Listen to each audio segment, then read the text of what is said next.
Salamat mga kapatid. Magandang umaga. Maayong buntag. Yan o. Sabi sa Tagalog, magandang umaga.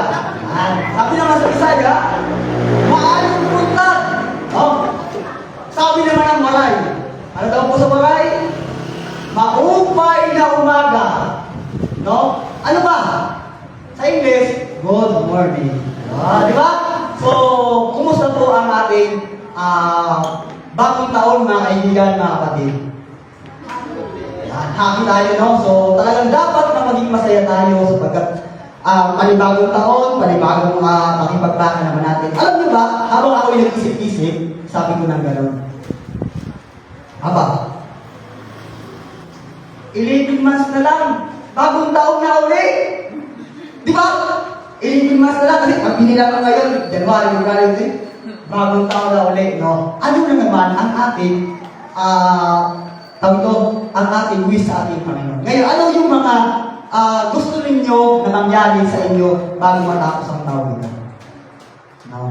Ngayong umaga, ayan po ang napili ko topic o paksa para sa inyo. Sabi ko ng ganyan. Kasi panibagong taon, panibagong pakipagbaka, panibagong lahat, panibago. Sabi dyan, interesado sa misyon. Kayo po ba interesado sa misyon? Ano kayang misyon na yan? No?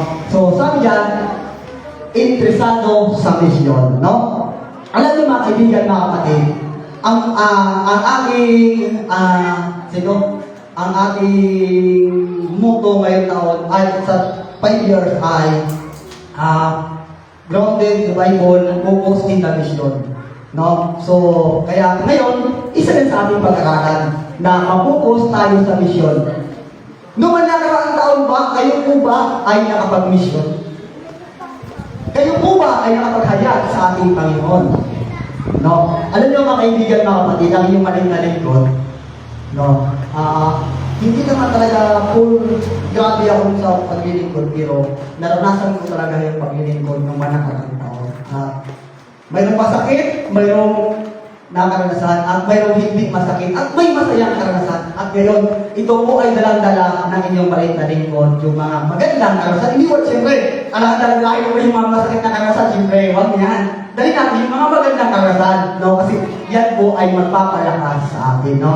Yan, binabati nga pala natin yung mga viewers natin sa live natin ngayong umaga, no? So, yan po, pasok na tayo. Sabi yan, sa aklat ng Mateo, unang talata na ating babasahin, sabi yan, kaya tumayo kayo at gawin ninyong alagad ang lahat ng mga bansa at ituro ninyo sa kanila na tuparin ang lahat ng iotos ko sa inyo. Ano daw po? Humayo tayo. Ano daw? Gawin natin alagad ang lahat ng tao. Ang tanong, tayo po ba ay naghahayo? Mga kapatid, 2026 na, gising-gising na tayo, no? Kasama ng malit na lingkod. Alam nyo, nagpapasalamat ako sapagkat may dalawang kapatid, no? Ngayon, ako nang mahirapan. Sabi ko ng 2025, Panginoon, sabi ko ng ganyan, kalooban mo ang masunod pagdating ng 2026. Ngayon, bago matapos ang 2026, ay 2025, may nag-chat sa akin ng kapatid. Kapatid, kailangan ka namin dito sa lugar na ito. Sabi ko, sige, papunta ako dyan. Maya-maya, yung mas malapit na kaibigan. Kapatid, kailangan ka namin dito. Kung hindi ka pumunta sa amin, ako'y magtatampo. Sabi pa ng sa iba ng Muslim, what's up, suminimaya, no? So talagang sabi ko ng ganun, ano ba talaga? Sabi ko ng ganun. Kaya nga sabi ko ng karaan, baka itong buwan na ako dito, o sa dalaming na buwan, wala na ako dito. No? Kasi, tayo rin po ay tinatawagan ng Panginoon para sa mission. Kasi yan talaga naman ang dapat natin gawin, yung ipag-mission ng ating Panginoon. Para ano daw, maging alagad niya o maging maraming alagad niya ang makahayo. Ano ba? Sabi yan? Tinawag para magpahayag. So, yun tayo. Tinawag tayo para magpahayag. No? So, maganda yan mga kapatid na tinawag tayo magpahayag. Hindi tayo tinawag para, sabi pa sa Bisaya, mangilan. Ano yung sa Tagalog? Yung mangilad? Ande? Yan, mangilaya. So, yan. Tinawag tayo para magpahayag. May bago tayo mag-impact ng isang slide. May isang open ko na magbibigay ng napakagandang aral ko sa akin. May isang mangaral. Yung isang mangaral na ito, may pinagdalaw siya ng isang bahay. Na yung bahay na ito, ang asawa niya ay retired police. Kermel, no? Habang siya ay nagdadalaw, yung asawa na lagi niya nakausap na sa bahis. Lagi niya nakausap. Sabi na kay asawa, minsan, dumalaw ka dito na nandito ang aking asawa. Sabi na kay at para mapakinig siya ng pabalita ng ating Panginoon. Yan. Maganda naman na kanyang sinabi niya para mapakinig ang kanyang asawa. Habang papunta niya yung layman o tagapagsalita ng ating Panginoon ng tagapagdala ng pabalita ng ating Panginoon at pumunta siya sa bahay ng babae. At pagdating niya doon, humarap sa kanya ang lalaki, ang retired colonel. Umupo sila sa upuan. Kabuan-buman ng retired colonel. Kung Biblia ang iyong ituturo sa akin, hindi ako makinig. Bakit?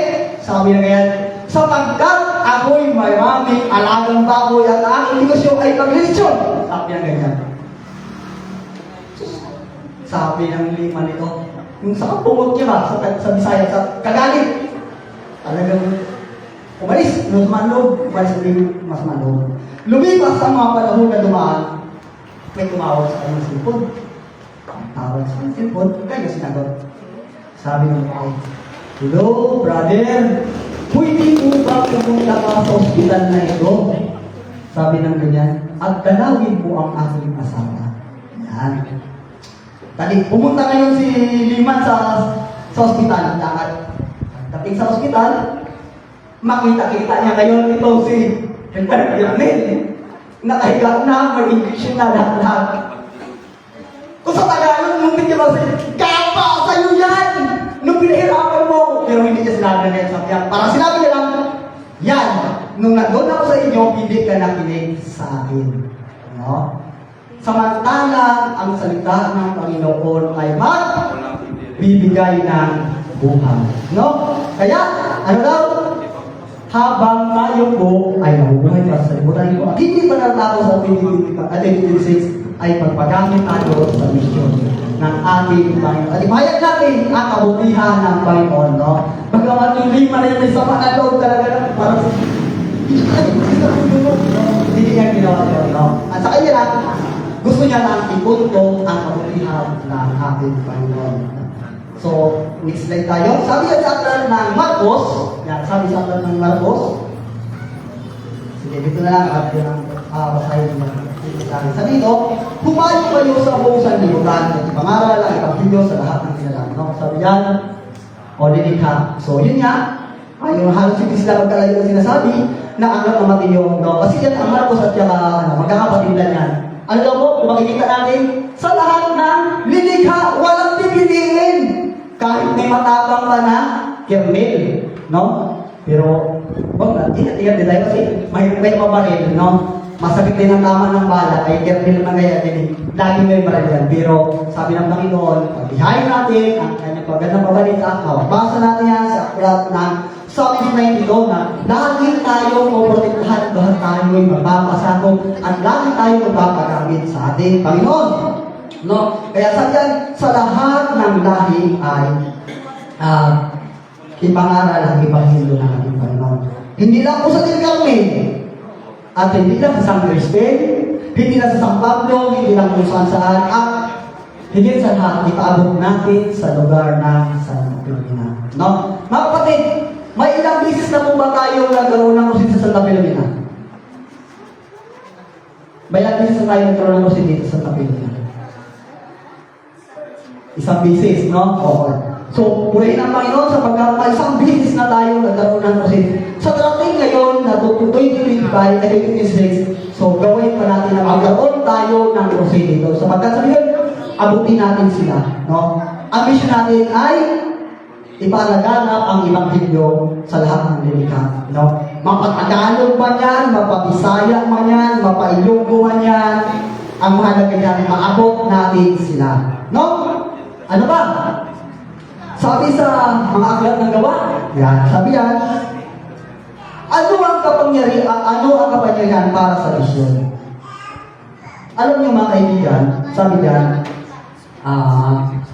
ngunit tatanggap kayo ng kapangyarihan sa pagbaba sa inyo ng Espiritu Santo, kayo'y magiging mga, saksi ko sa Jerusalem, sa buong Judea at sa buong Samaria at hanggang sa kaduluduluhan ng bahagi ng Santa Maria. Hindi lahat buong lupa, no? So, ayan ay binigay ko sa mga apostol. Ngayon, ibinigay din sa atin yan. No? Kaya kasi sinabi ko kanina, hindi lang sa San Crispin, hindi lang sa Del Carmen, hindi lang sa... Hanggang maabot natin ang tao sa pangangaral at pababalita ng mensahe ng ating Panginoon, ay gawin natin. No? Minsan, sumasabi sa akin sarili, mayayain ako.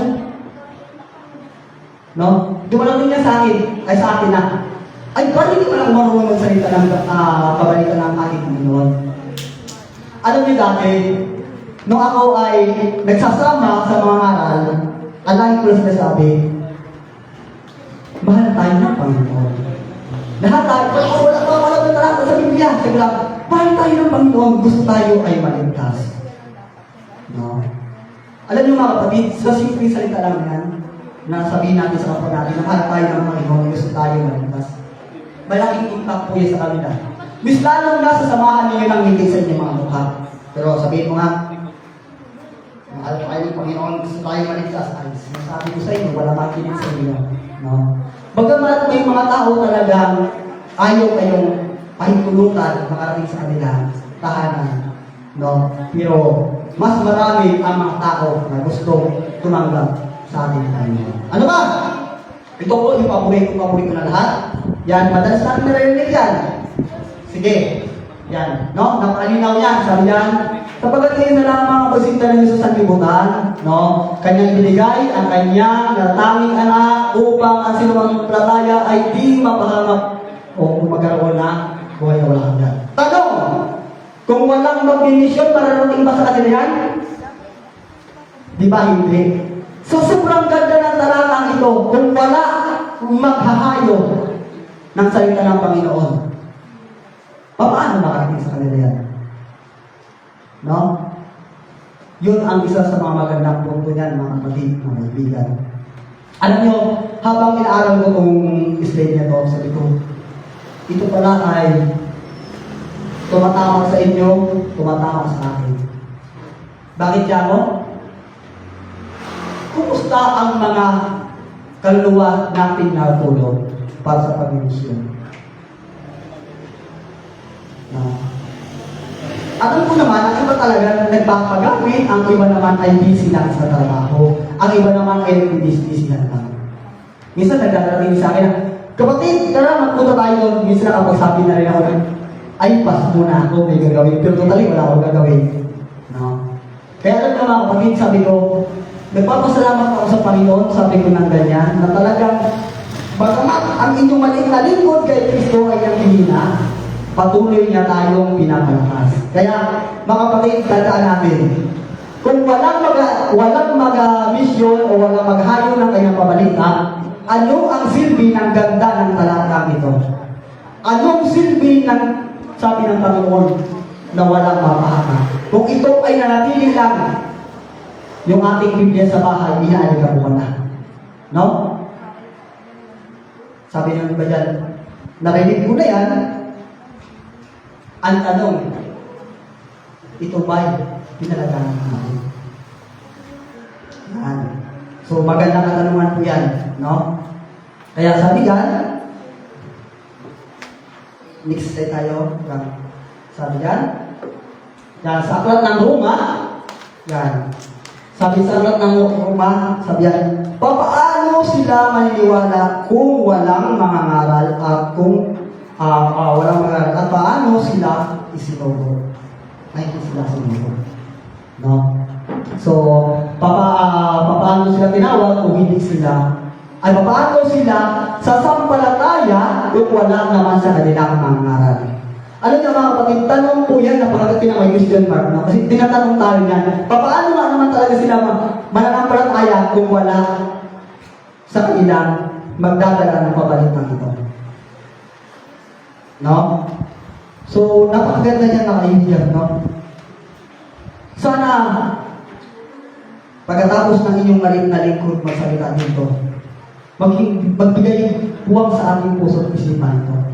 Kahit hindi tayo ganun kagaling magsalita, kahit hindi tayo ganun kagaling sa gawain, pag sinabi niya, kapatid, mayroon baga tayong nalapit na medical mission. May nalapit tayong medical mission. Kasi yung alam ko yan, kasama natin yan, no? Na kailangan baga ng ano doon, kailangan ng volunteer doon na para mag-assist. Masabi na lang, ay ako! Di ba, Sister Lisa? Kasama ko dyan. No? Kaya tigilihan natin yan si Sister Charlene. No? Kasama natin yan. Talagang mga masisipan natin ang kabataan yan. No? Sana ganun. Kahit simpleng pamamaraan lang. May sabi, kapatid, may bayan doon para ipangahanda natin yung ating crusade. Ay, sige, doon ako. So, yan. Sa pamamagitan yan ay nagampanan natin ang mga bagay na nakasulat. Yan. No? So, mga kapatid, napakaganda niya, no? Napakaalala para sa atin. Ano ba daw po? Ano po ba ang sinasabi ng aklat ng Isaias para sa akin? Yan. Ano po ba ang sinasabi niya? Diyan, sa aklat na yan. Sabi diyan, at narinig ko ang tinig ng Panginoon. Ano daw po? Narinig niya ang tinig ng Panginoon na nagsasabi, sino ang susuguin ko? At sino ang hahayo para sa akin? Nang magkagayoy, sinabi ko, na ito ako, suguin mo ako. Sana mga kapatid tayo. Pag narinig na natin ito sa ito natin, Panginoon. Ano daw po? Panginoon, narito po ako. Suguin mo ako. Sapagkat narinig niya na ang tinig ng ating Panginoon. Napagkanda po ba? Ramdam na ramdam niyo po ba habang binabasa niyo yung talatang ito?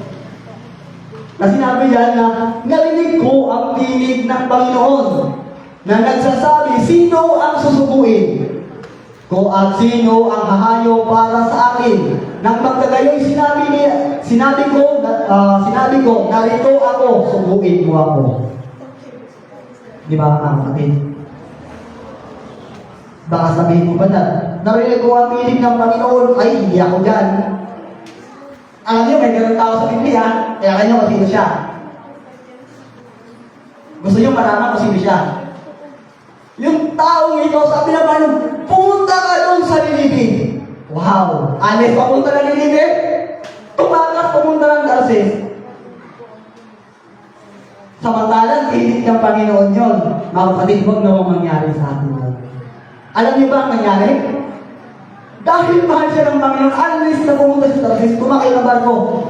Aba, muntik pa mapahabang yung barko dahil sa kanila.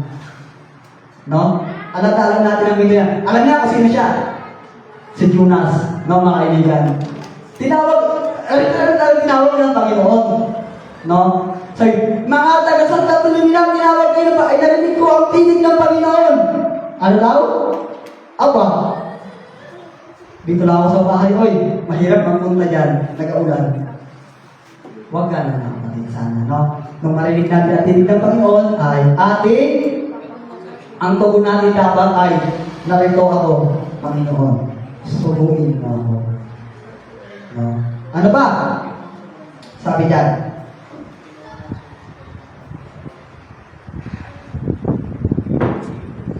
sige.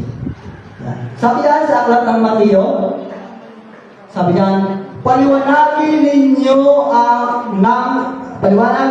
nga ang inyong mga ilawan sa harap ng mga tao upang makilala nila ang inyong mabuting gawa at luwalhatiin nila ang inyong Ama na sa langit. Maganda pa rin ba mga kapatid ang sinasabi talaga? Maganda. Bakit? Paliwanagin daw natin ang ating mga ilawan. Ano po ba yung ilawan na ito?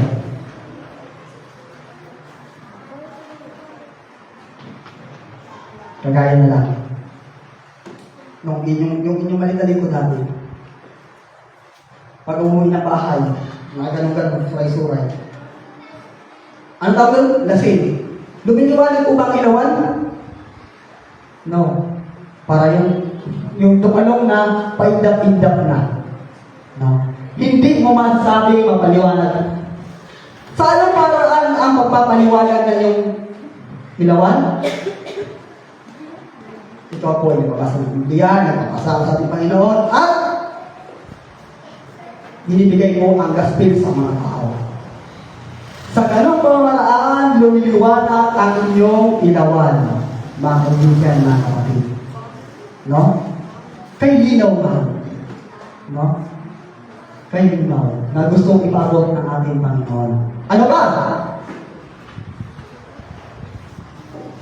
Yan. Sabi yan, bago masahin yan, may nais mo na akong basahin sa Biblia.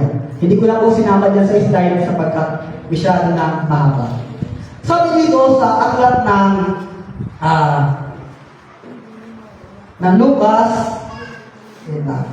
Lucas 5, talata 10, sabi dito, gayon din si Santiago at si Juan, mga anak ni Zebedeo, na mga magkakasama ni Simon at ni Jesus, sa kay ni Simon, huwag kayong matakot, mula ngayon ay mamamalakaya ka ng tao. No? Sabihin dyan, ano po? Mamalakaya daw po tayo ng tao. No? Sa mga panghuling pananayatan ng malitalin ko. Sabi dyan, ang misyong ito ay notos ng minor ng ating Diyos. Ang gawain nito ay ang may kampanin nito ay ang nagbibigay ng pahintulot na gawin natin ito ay ang ating Panginoon Diyos. Kaya ano dapat gawin natin? Sabi ba? Sa lahat ng mga mananampalataya ay may bahagi. Ano daw po? Sa lahat ng mananampalataya ay dapat tayo'y mayroong bahagi. Ano po yung bahagi natin? Tumulong tayo sa gawain. No? Tumulong tayo kung ano ang dapat na itulong natin para ikalago sa gawain ng Panginoon. Ano ba? May kapangyarihan mula sa Espiritu Santo. Ano daw mo? May kapangyarihan mula sa Espiritu Santo. Saan po maraan? Ang Holy Spirit siya ang magbibigay sa atin ng kalakasan, karatagan, nakasulong upang tayo po ay magpatuloy sa ating gawain. No? Kung tayo pinaghihina, ay minsan dumarating ka sa punto na, alam mo si Sir Lisa, dumarating ka sa punto na parang ayaw mo nang kumilos. No? Parang ayaw mo na talagang gampanan yun. Ngunit, andyan ang banal na Espiritu para ano? Palakasin tayo na para itulak tayo na dapat natin gawin. No? Ano ba? Sabihan, ang layunin dahil dalhin ang tao kay Kristo. Tama po ba? Para saan komisyon ito? Dalhin ang tao kay Kristo. Tandaan mga kaibigan, mga kapatid, hindi lamang elder, pastor, diakono, etc. ang dapat mag-Kristo. Kung hindi, lahat ang dapat makisangkot sa gawain ito. Alam niyo bakit ito sabi ko? Kasi tayo gusto natin dawatin ang Panginoon. Tama po ba? Gusto natin dawatin ang Panginoon. Pero, kumusta ang pag-isangkot natin sa gawain? Pasensya na kayo mga kapatid, hindi ko kayo sisirmonan na. Hindi ako nagsisirmon. Gusto ko lang isingin yung mga natutulog natin kalamnan o kaluluwan. Para napukus tayo sa gawain na gustong ipatong sa atin ang ating Panginoon. Kasi nga sabi nito, ang layunin dito ay ang lahat ng tao, ang tao ay madala sa ating Panginoon. Kung hindi tayo hahayo, ang tao po ba ay madala sa ating Panginoon? Kagaya na yung maliit na lingkod, kung hindi po ba ako nakarinig ng pabalita galing sa Panginoon, nandito po ba ako ngayon sa harapan ninyo upang magsalita ng mga bagay nito? Nakikita niyo ba ako sa kalsada, dala-dala ang Biblia, magkakatok sa mga bahay-bahay? Magandang umaga po, ako po ay magbibigay ng salita o maghahayag ng salita ng Panginoon. Di ba po hindi? No, kaya ako ay nagpapasalamat sa mga tao kagaya natin na pinadala para ang mga tao pa ay makarating pa ng mabalita ng ating Panginoon. Mayroon pa sinabi, hinog na, no, ang pagiran. Kumusta yung mag-aani? Delikado rin kaya minsan, no, pag masubrahan sa kahinog yung anihin, yung sa mga nagpapasak, yung nagpaparayan. Ang hirap kaya yung sobrang hinog na yung anihin, bago inabot ng hangin, nahapa yung pa. Ay, pagkahirap-hirap, yung anihin mo, yung anihin na yun, isa-isa yung anihin na. Pwede mong anihin ng 2 araw, abay, kahit 1 buwan, hirap kang maani. No? Ganun po ang gawain para sa Panginoon na rin hinahanda na. Ngunit, kumusta yung mag-aan? At kung ito naman po ay masubrahan, ay mahirap na rin anin. No? Ang pagtapos-tapusan dyan, sabi sa mga pananalita dyan, ang misyon ay hindi lang salita, kung hindi ito ay pamumuhay kay Kristo. Napakaganda po ba? Ang pagpunto. Ano po? Ang misyon ay hindi lang salita, kung hindi ito ay pamumuhay kay Kristo. Kaya mga kapatid, ipamuhay natin ang misyon ito. No? Yung mga darating na mga gawain, sumama tayo. Tumulong tayo sa gawain ng church, kung may mga gawain ng church. Ipatuloy natin. No? Mawala man ang inyong lingkod dito sa harapan, hindi man ang kasama. Ipatuloy natin ang misyon natin. Sapagkat ito po ay magpapalakas sa atin sa biyang pamumuhay kay Kristo. Last slide. Mayroon pa po ba? Shalom Shabbat, people of God. Maraming salamat po at God bless po sa atin lahat mga kapatid. Ang kapulian nawa ay ibalik natin sa ating Panginoon. Oo, maraming Diyos na ilang. Maraming salamat po sa pagkakataon na ginamit naman yung balik-balik po upang ipagkaloob ang magandang mensahe nito. Mga dalangin namin sa mga aming napag-aralan ngayon, nawa ay patuloy na makita niyo sa aming puso't isipan na patuloy namin tumagamit. Nawa kami po ay maghayo sa inyong mission ngayon, 2026 at hindi na sa 2026, sa mga darating pang taon na sa aming buhay naman.